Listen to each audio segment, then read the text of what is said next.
Βρισκόμαστε στην Ιταλία, σε διάφορες πόλεις. Οι πόλεις δεν είναι σημαντικές. Αυτό που μας ενδιαφέρει είναι η προσωπικότητες. 8 πρόσωπα διαφορετικά, με μία μονότητα, τα μαθηματικά. Ο καθένας τους έχει πρωταγωνιστήσει σε μία ιστορία που καταλήγει στην ανακάλυψη ενός θησαυρού. Τους φανταστικούς αριθμούς.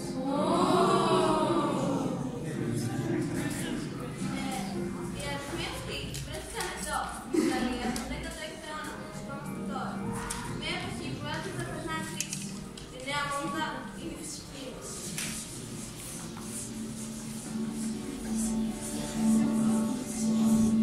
Έλα, τέλος!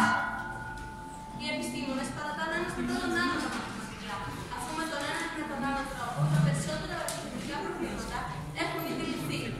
Μένουν μόνο 2 άρρητα. Το ένα είναι ο τετραγωνισμός του κύκλου, που θα παραμείνει για πάντα άρρητος και θα βρίσκεται μόνο κατά προσέξη, και το άλλο η εξίσωση τρίτου βαθμού.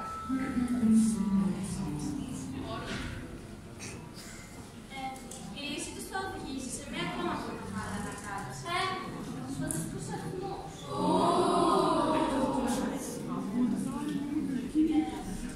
Αυτή την αλγεβρική ανακάλυψη την εκτιμούν πολλοί επιστήμονες. Εγώ. Θα τους συναντήσετε όλους. Ένας από αυτούς είναι και ο πατέρας του φανταστικών αριθμών. Αλλά ποιος? Ονομάζομαι Φιλίππο και είμαι απολύτως άγνωστη και δεν έχω καμία αισθητική σημασία. Αλλά ξέρω όμως αυτά τα 8 πρόσωπα τόσο καλά που μπορώ να σας τα γνωρίσω. Εξάλλου, ένας από αυτούς είναι και ο πατέρας μου. Θα συναντήσετε τον καθένα στο δικό του δωμάτιο. 8 δωμάτια με τόσο ιδιαίτερες προσωπικότητες. Ακολουθήστε με.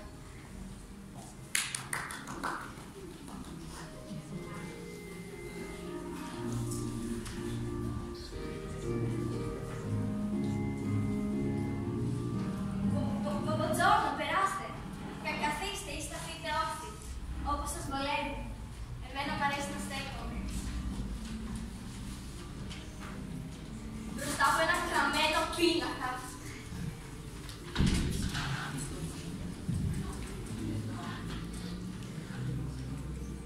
Ονομάζομαι Κατάλια. Είμαι μαθηματικός. Εκτός από μαθηματικός, είμαι και μηχανικός ιστορικός και τοπογράφος. Στην εποχή μας, κανείς δεν κάνει μόνο ένα πράγμα. Εκεί που σχεδιάζει ένα οχυρό, λύνεις και καμιά εξίσωση. Έτσι, για να μην πεθάνεις από γραμμάτι. Το Κατάλια δεν είναι όνομα. Σημαίνει κραυλός. Μου έδωσαν αυτό το όνομα στο σχολείο. Κατάλια, Κατάλια! Τα παιδιά σε κρίνουν, ψάχνουν τις αδυναμίες σου. Σε κοιτάζουν από εδώ, σε κοιτάζουν από εκεί. Σε βαφτίζουν με ένα νέο όνομα που τα διασκεδάζει. Και πριν καλά να καταλάβεις, μέχρι και ο διευθυντής έτσι σε λέει. Μετά από λίγο καιρό, Κατάλια, φαΐ! η μάνα σου έτσι σε φωνάζει. Σήμερα, αν με συναντήσεις στον δρόμο και μου φωνάξεις Νικολό, ούτε που θα γυρίσει. Γεννήθηκα στην Ιταλία, ακριβώς το έτος 1500. Δυστυχώς δεν ήμουν από τζάκι. Ήμασταν και φτωχοί. Αλλά και σήμερα που ακόμα είμαι φτωχός, έχω τους αριθμούς μου και νιώθω πλουσιότερος.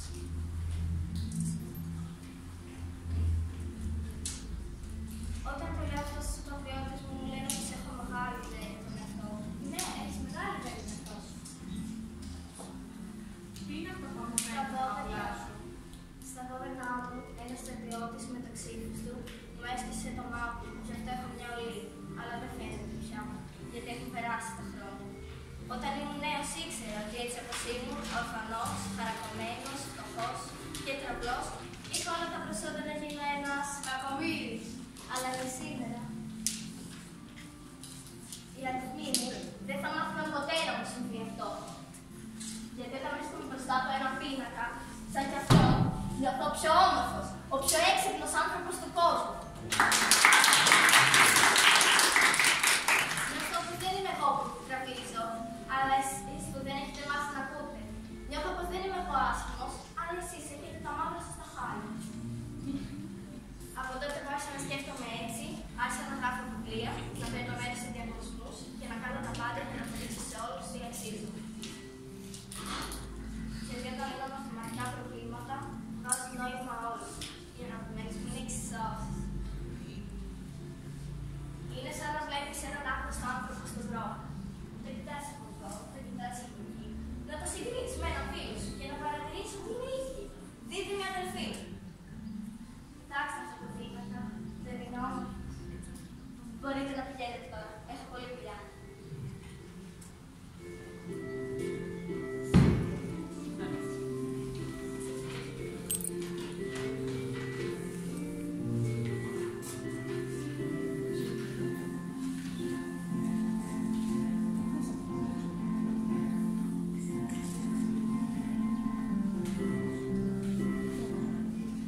Καθίστε.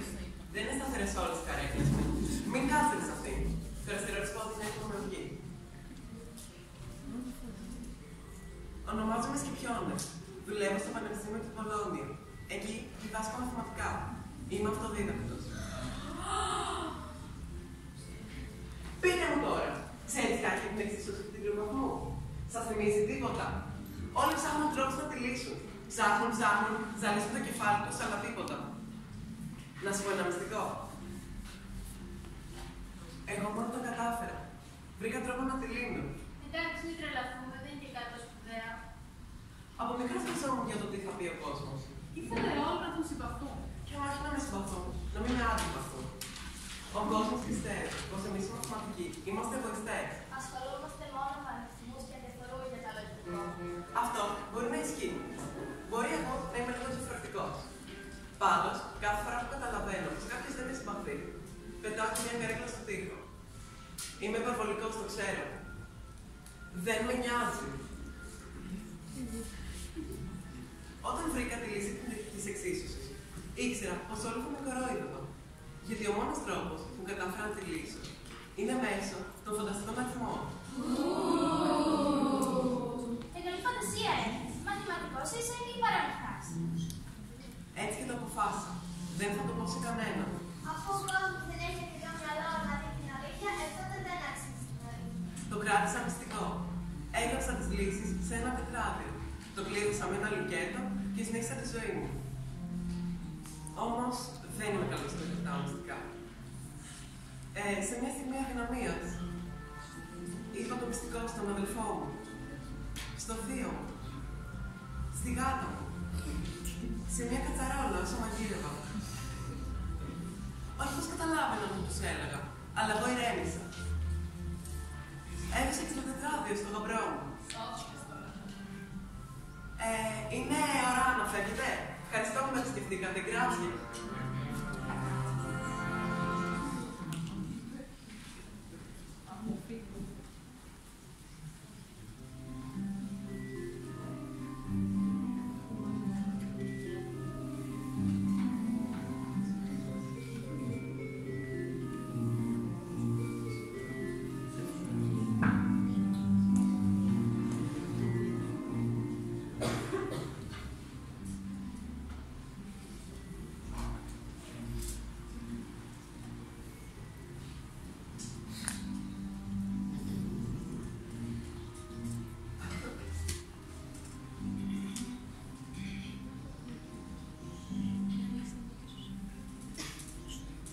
Τι είναι η αυθεντικότητα?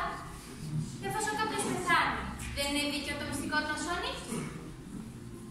Οι νεκροί δεν έχουν ανάγκη να είναι μυστικό πάντα. Εντάξει, άσε με.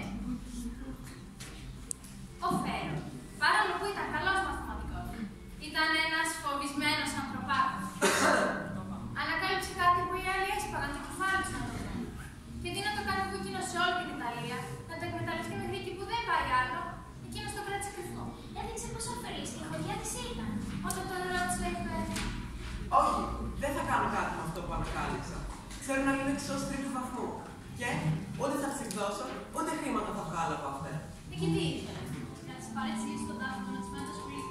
Πάλι καλά που πέθανε γρήγορα. Και που άφησε τις λύσεις στο μαυρό του Πιτσοβόλου. Τον Ανίβα Ντελανάβε, τον ξέρω από το σχολείο. Πετούσε με μαζί πέτρες στα περιστέρια στο διάλειμμα. Ο Ανίβα απέτρεψε να την γράψει στο πλάι του Φέρο για ελάχιστα. Εννοείται πως εγώ την υποσχέθηκα πως θα πάρω τις λύσεις στον τάφο. Αλλά δεν είμαι τερφέρα εγώ. Εγώ είμαι τερφιόρε. Μια μικρή διαφορά στα γράμματα, τα αλλάζει όλα. Όταν ο Φέρος έβαλε την τελευταία του μέρα.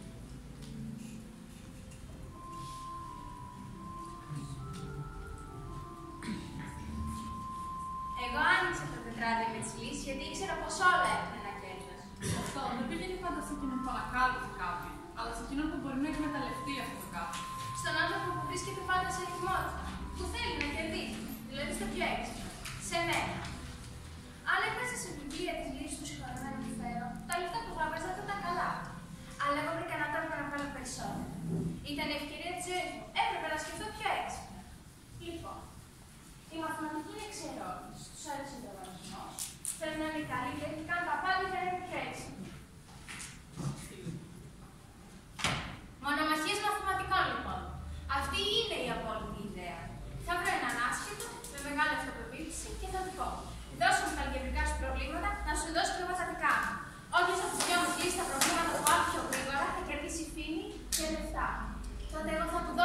όλα τα προβλήματα που φέρω και άντε αυτός να τα λύσει. Θα γίνω πλούσιος. Αμέσως με το που έκανα την ανακοίνωση για την αλγебρική μονομαχία, τσουπ, ξεφυτρώνει ένας αντίπαλος με τετραγωνική ρίζα. Το όνομά του, Ταρτάλια. Περνιόταν και πολύ έξυπνος ο τύπος. Το τέλειο κορόιδο. Με ρώτησε με την νομιμότητα του διαγωνισμού και ήξερα πως δεν είχα περιθώρια για απάτες και να τιμηρεύσω να δικαστώ. Χρειαζόμουν ένα συμβολόγραφο.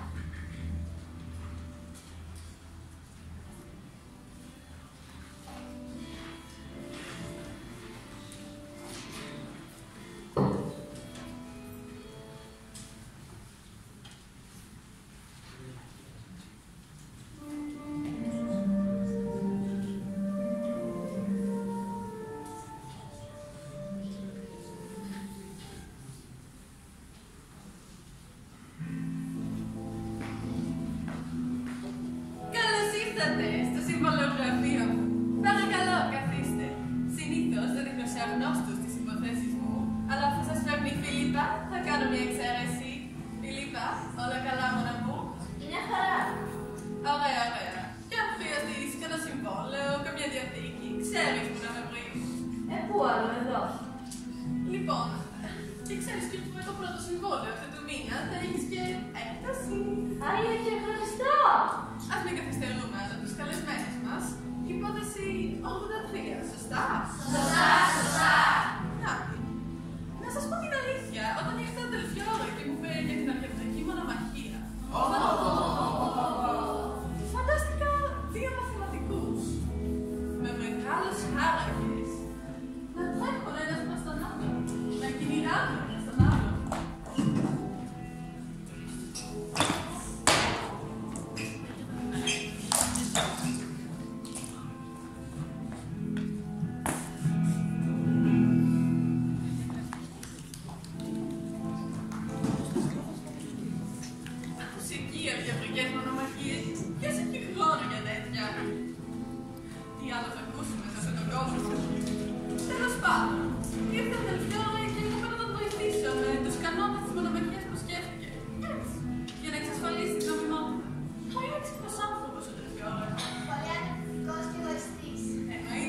Αλλά το μυαλό του σκέφτεται γρήγορα και πρακτικά.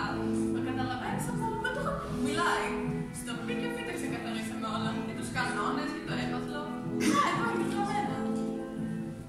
Μονομαχία, Αντώνιο, Μαρία, Τελφιόρη, Αντίο, Νικολό, Φοντάνα, Ταρτάλια. Ο καθένας καταθέτει 30 προβλήματα στον άλλον για χρηματικό ποσό σκία του κάτω, που δίνονται προσωρινά στον συμβολεογράφο. Σε μένα δηλαδή. Αυτός που θα λύσει τα προβλήματα μέσα σε 40 μέρες κερδίζει και παίρνει το χρηματικό έπαθλο πάλι από εμένα. Απαγορεύεται η βοήθεια από τους πρόσωπους, δηλαδή από άλλους μαθηματικούς. Μετά από 7 μέρες έρχεται στο γραφείο μου Ταρτάλια με ένα σωρό χαρτιά. Τα αφήνει περίπτωση στο τραπέζι. Είχε προλάβει να λύσει όλες τις εξισώσεις. Ο Τελφιόρη παραλίγο να μάθει εγκεφαλικό. Μόλις επικοινώνησα μαζί του για να του πω τα νέα, το πάνησε τον άπεδο στο πάνω.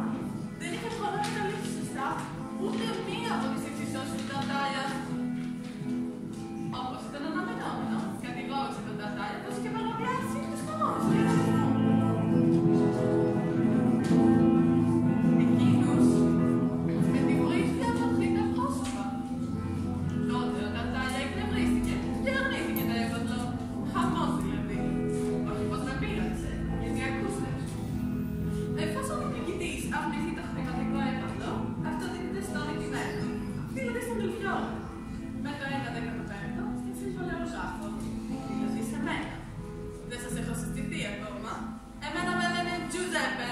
Ωραίο όνομα δεν είναι? Κάποιες και κάποιοι από εσάς μπορεί να έχετε καταλάβει πως εγώ είμαι γυναίκα. Ξέρετε, οι άνθρωποι στις μέρες μας, για να έχουν καλές δουλειές, πρέπει να είναι άντρες. Για λόγους που κανένας δεν μπορεί πραγματικά να καταλάβει. Εγώ όμως δεν το είμαι. Φοράω τα δικά μου ρούχα και δεν με καταλαβαίνει κανείς. Έτσι κι αλλιώς, είμαι καλή στη δουλειά μου. Το συνειδητοποίησα σε μικρή ηλικία, όταν κατέγραφα τις κινήσεις μιας μικρής άντρας. Υπόθεση 3. 4 το μεσημέρι, Σάβρα περπατάει στην ταβάνη. 5 η ώρα την ίδια μέρα. Η μικρή Σάβρα τρώει το πόδι του μπλε καθαριού. Κατά το νόμο 23, το μπλε καθάρι δικαιούται μήνυμα. 5 και 4 την ίδια μέρα. Λόγω της απώλειας του ποδιού του, το μπλε καθάρι είναι νεκρό. Δεν έχει κάποια λογική, άρα κατά το νόμο 105, τα 3 πόδια, το κεφάλι και το σώμα του ανήκουν δικαιωματικά στα μυρμήγκια.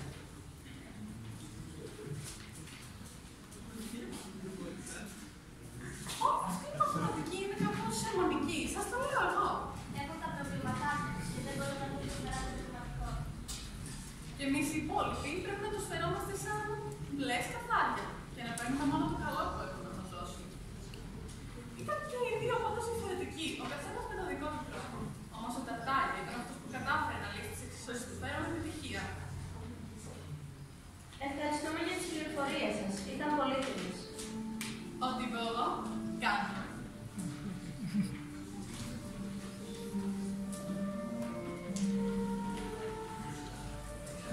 Παρακαλώ, ακολουθήστε με. Θέλω να σας γνωρίσω τον άντρα.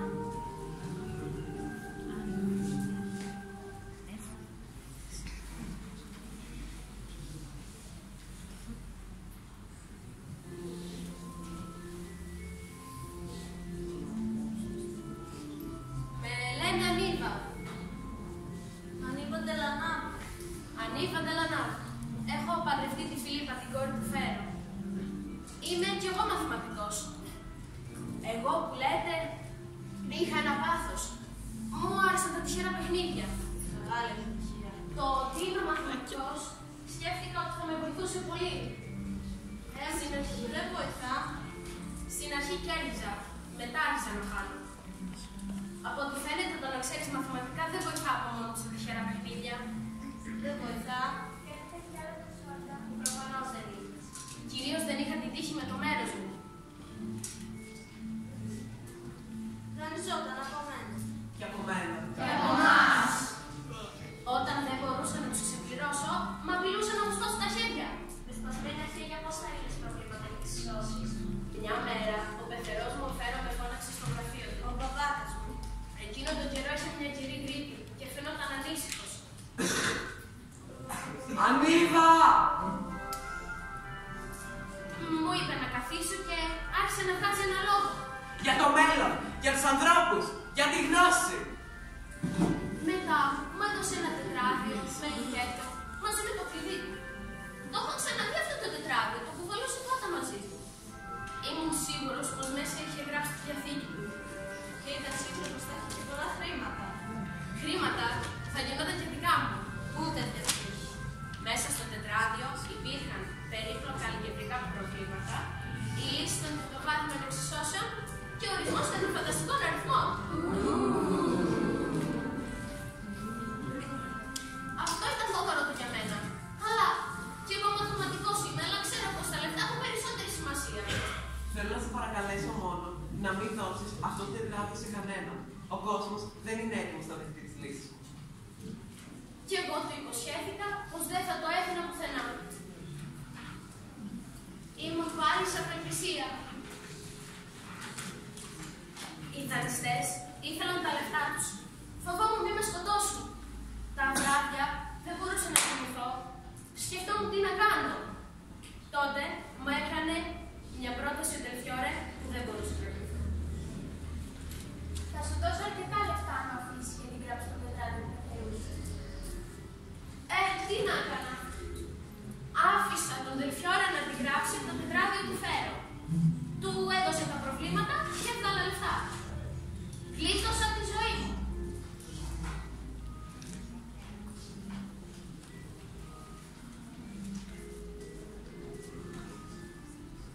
Όταν χρησιμοποίησε ο Τελφιόρε τα προβλήματα για να κάνει αλγεβρικές μονομαχίες, θύμωσα πολύ, αλλά και πάλι τι να έκανα. Εν τω μεταξύ θα συνεχίσει να παίζω. Και σαν μια δεύτερη στιγμή απελπισίας πήγα και βρήκα τον μαθηματικό Καρδάνο. Του είπα για το τετράδιο, τον άφησα να τη γράψει κι αυτός. Γλίτωσα για δεύτερη φορά τη ζωή μου. Και δεν ξανάπαιξα. Ποτέ ξανά. Τώρα λυπάμαι πολύ που λένε οι άλλοι ότι βρήκαν εκείνη η λύση σε πρωτοβάθμιες εξισώσεις. Άρα και πάλι τι να έκανα.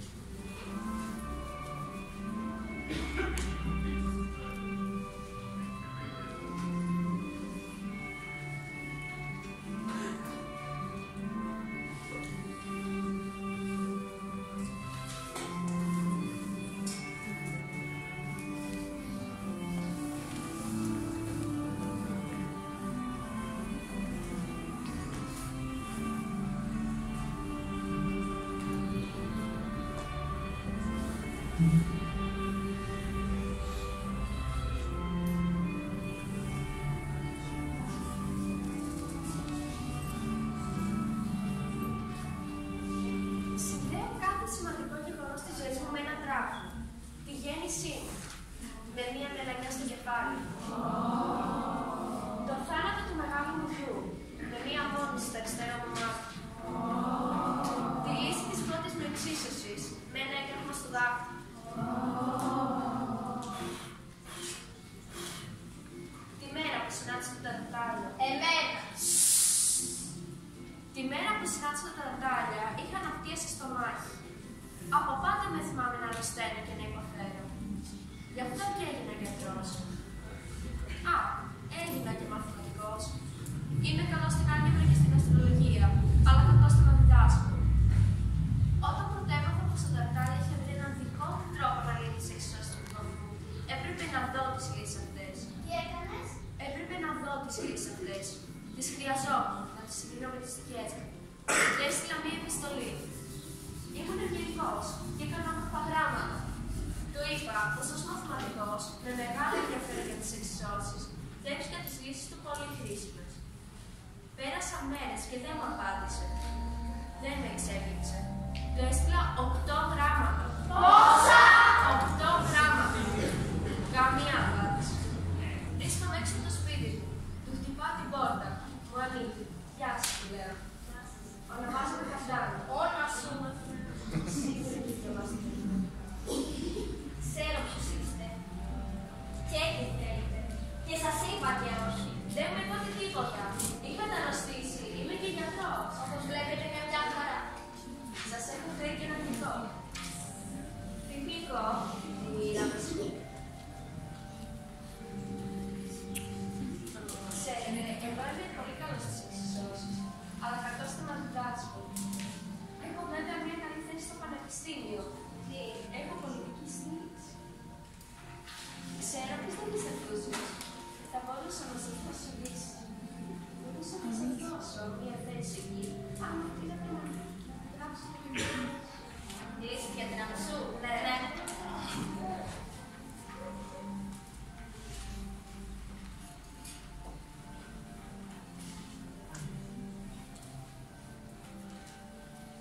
Θυμάμαι καλά εκείνη τη μέρα.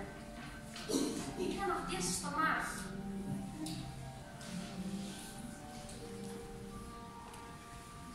Και αναπτύσσει. Είχα αναπτύσσει στο μάχη και να μου στήριξε με τη ζωή. Για να μην στο πολυλογώ, ο Τατάλια δεν πήρε ποτέ μια λύση και μια θέση στο πανεπιστήμιο. Αλλά εγώ... Ποιος το πήρε? Να σου εξηγήσω. Αλλά εγώ πήρα τη λύση της εξισώσης τρίτου βαθμού. Βέβαια πήγα σε μια γιορτή. Εκεί πλησιάζει ένας κύριος που μου συστήνεται. Με λένε Νίκο Τελωνάφη, μπράβο σας. Έχω μάθει από έναν συνάδελφο πως έχετε στην κατοχή σας τις λύσεις των εξισώσεων του Τατάλια. Εκεί νόμιζα πως το ζητούσε και ήμουν έτοιμος να φύγω. Και ο συγχωρεμένος ο Περτερός στο Φέρο είχε τις δικές του λύσεις. Για την ακρίβεια, ήταν ο πρώτος που βρήκε λύση στις εξισώσεις τρίτου βαθμού. Και άλλη λύση. Ίσως αυτή βέβαια να οδηγούσε κάπου, γιατί και η δική μου λύση και η λύση του Τατάλια είχαν τα προβληματάκια τους. Ζήτησε ευγενικά από τον Ανίβα να αντιγράψει το τετράδιό του. Μου το έδωσε και του έδωσα μια καλή αμυντή εγώ.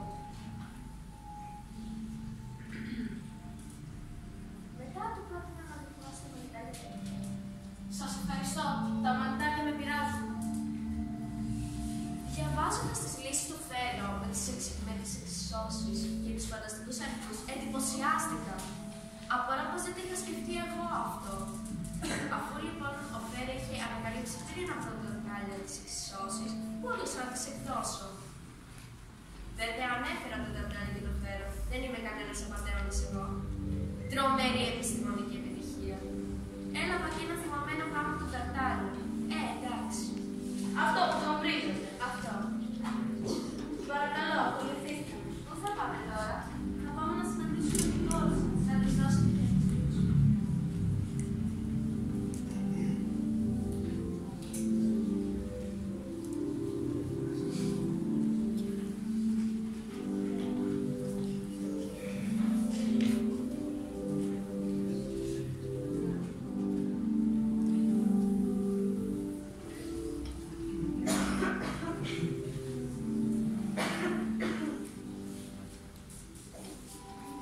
Καλησπέρα σας. Περάστε αν θέλετε, καθίστε αν θέλετε. Με λένε Κιάρα Κατάλου. Εγώ δεν είμαι μαθηματικός. Είμαι κόρη μαθηματικού. Θα νομίζετε λοιπόν ότι επειδή ο πατέρας μου είχε αγάπη για τους αριθμούς, θα έχω κι εγώ την ίδια αγάπη. Λοιπόν, κάνετε λάθος. Εγώ μισώ τους αριθμούς. Μισώ τους αριθμούς. Και κυρίως τις εξισώσεις. Και κυρίως τις εξισώσεις. Εντάξει, καταλαβαίνω να χρειάζεται κανείς να κάνει απλές πράξεις. πρόσθεση, παραθεσιασμό, αφαίρεση, διένεση. Χρειάζονται στη ζωή. Δηλαδή, εσύ, πες μου, πώς θα μοιράσεις 12 λεπτάκια σε 3 παιδιά. Και εσύ, πώς αρέσει να το πάρεις άμα αγοράσεις μισό κιλό ποσάρι. 7 φορέματα τέχει το πιάτο καθένα. Πόσα κουμπιά πρέπει να αγοράσεις. Ναι, τότε αριθμοί είναι χρήσιμο. Αλλά με το χέρι στην καρδιά, πείτε μου, πού θα σε χρησιμεύσουν οι εξισώσεις 3ου, 4ου, 15ου βαθμού. Πρέπει να είσαι τρελός για να ασχολείσαι με τέτοια πράγματα. Λοιπόν, ο πατέρας μου με τον κορφό του το Φεράρι χρόνια ψάχνουν να βρουν το άλλο. Νομίζετε πως όλα αυτά τα χρόνια έχει ασχοληθεί λίγο μαζί μου. Έχει έρθει να πάμε μία βόλτα, ένα ταξίδι μαζί. Έχει έρθει να μιλήσει λίγο μαζί μου. Μόνο χαιρετίσματα ξέρει να μου στέλνει. Γεια. Τελείωσε με τον κορφό του το Φεράρι στο γραφείο του από το πρωί μέχρι το βράδυ. Καλά, τα χέρια του έχουν αλλάξει χρώμα από τις φημολίες. Από μικρή νόμιζα ότι ο πατέρας μου ήταν φάντασμα.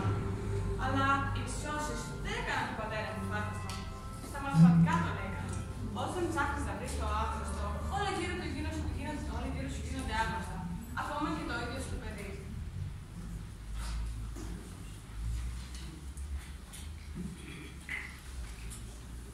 Ακολουθήστε με.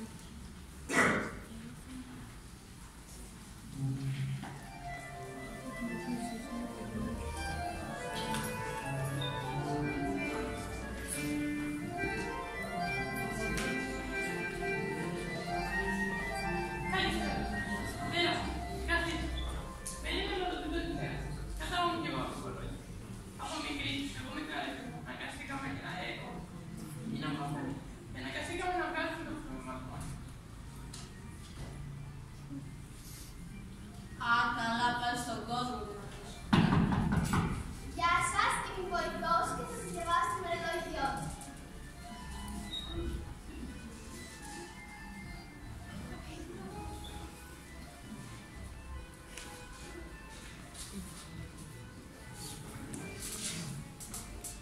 Στα 14 μου έγινα υπηρέτης του Κατάν. Ήμουν υποχρεωτικά υπάκουος και κάτι σκάβαζα από μαθηματικά. Ο Κατάνο άρχισε να μου τους διδάσκει. Κι αυτός ήταν αυστηρός δάσκαλος, έγινα καλός μαθητής, γιατί κάθε φορά που έκανα αριθμητικό λάθος, γινόταν κατακόκκινος. Με τον καιρό προβιβάστηκα και από υπηρέτης του Κατάνο έγινα και βοηθός.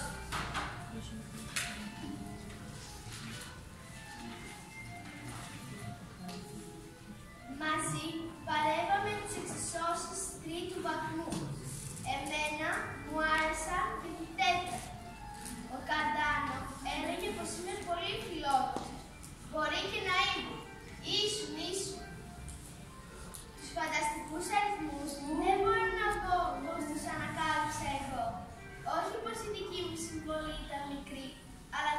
αναφέρθηκε πουθενά. Όλη την δόξα για τις εξισώσεις τρίτου βαθμού την πήρε ο Καρντάνο. Έτσι είναι. Κάνεις το βοηθό του, δουλεύεις το σκυλί και σε πετάει στα σκουπίδια. Πάμε πάλι. Τα πρώτα χρόνια, παρόλο που ήταν αυστηρός, τον αγαπούσε σαν πατέρα. Έκανα λάθος. Το κατάλαβα όταν με πέταξε στα λιτάρια. Νωρίς το κατάλαβες. Ο Ταρτάλια ήταν τόσο θυμωμένος που ο Καρντάνο είχε δημοσιεύσει τις λύσεις του, που προκάλεσε το αφεντικό μου σε δημόσια μονομαχία για το ποιος καταλάβαινε καλύτερα τις εξισώσεις. Ο Καρντάνο φοβήθηκε να πάει. Γιατί ο αντίπαλος του ήταν... Καταλαβαίνεις τι λέει εδώ. Ας πούμε ότι λέει έμπειρος. Και με έστειλε στη θέση. Τόσο μοιάζονταν για μένα. Επειδή ο αντίλογος δεν ήταν γραπτός, αλλά προφορικός, και ο Ταρτάλια ήταν και τετραυλός, ήμουν τυχερός και τον νίκησε. Μόνο έτσι θα νικούσες. Αυτό δεν το περίμενε κανείς, ούτε καν ο Καρντάνο. Όταν κατάλαβα πως το μόνο που περίμενε από μένα είναι να μείνω για μια ζωή ο βοηθός του, θύμωσα. Τι παράξενο! Θύμωσα τόσο πολύ που έφυγα, ούτε που ήθελα να τον ξαναδώ. Έτσι είναι. Όταν έχεις κάποιον κοντά σου και δεν τον εκτιμάς, και μόνο όταν τον χάνεις καταλαβαίνεις την αξία του. Σταμάτησα να είμαι το παιδί για όλες τις δουλειές. Αναγνωρίστηκα ως σημαντικός επιστήμονας. Κάποιοι με αποκαλούν πατέρα των εξισώσεων τετάρτου βαθμού. Όχι και πατέρα. Εκεί που έψαχνα έναν πατέρα, έγινα ο ίδιος ο πατέρας. Αν θα προτιμούσα να έχω δικά μου παιδιά.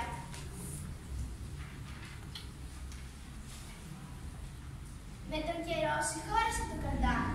Αυτός εξάλλου ήταν η αφορμή που αγάπησα την άλλη. Δεν μπορούσα να προχωρήσω ούτε κι εγώ και στις εξισώσεις τέταρτου βαθμού. Αν δεν είχαν βρεθεί φανταστικοί αριθμοί. Ποιος είναι ο μαθηματικός στον οποίο ανήκει η λύση? Ούτε ο Καρντάνο, ούτε ο Ταρτάλια. Γιατί υπήρχε ένα δύναμο σημείο. Οι λύσεις τους είχαν τετραγωνικές λύσεις αρνητικού αριθμού. Όπα, πάμε πάλι, κάτι σημαντικό λέει εδώ. Οι λύσεις τους είχαν τετραγωνικές λύσεις αρνητικού αριθμού. Όσοι από εσάς καταλαβαίνουν λίγο από μαθηματικά, όσοι ξέρουν πως όποιος αριθμός ψηφίσει στο τετράγωνο δίνει αποτέλεσμα θετικό. Εκτός φυσικά από τους φανταστικούς αριθμούς. Τους λεγόμενους μηγαδικούς. Το έπαθε να ανοίξει το φέρα. Και ξέρετε γιατί? Γιατί είχε μεγάλη φαντασία. Πού είχαμε μείνει?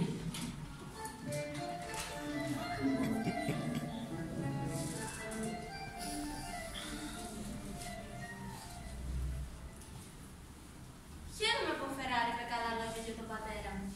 Αλλά αν ρωτήσετε τη γνώμη μου, δεν πιστεύω πως ο πατέρας μου ήταν εκείνος που ανακάλυψε αυτούς τους τόσο διαφορετικούς αριθμούς. Όλοι οι μαθηματικοί έβαλαν το χεράκι τους και έσυσαν το μυαλό τους αυτή την ανακάλυψη. Τόσο δυνατά μυαλά ενώθηκαν, ανταγωνίστηκαν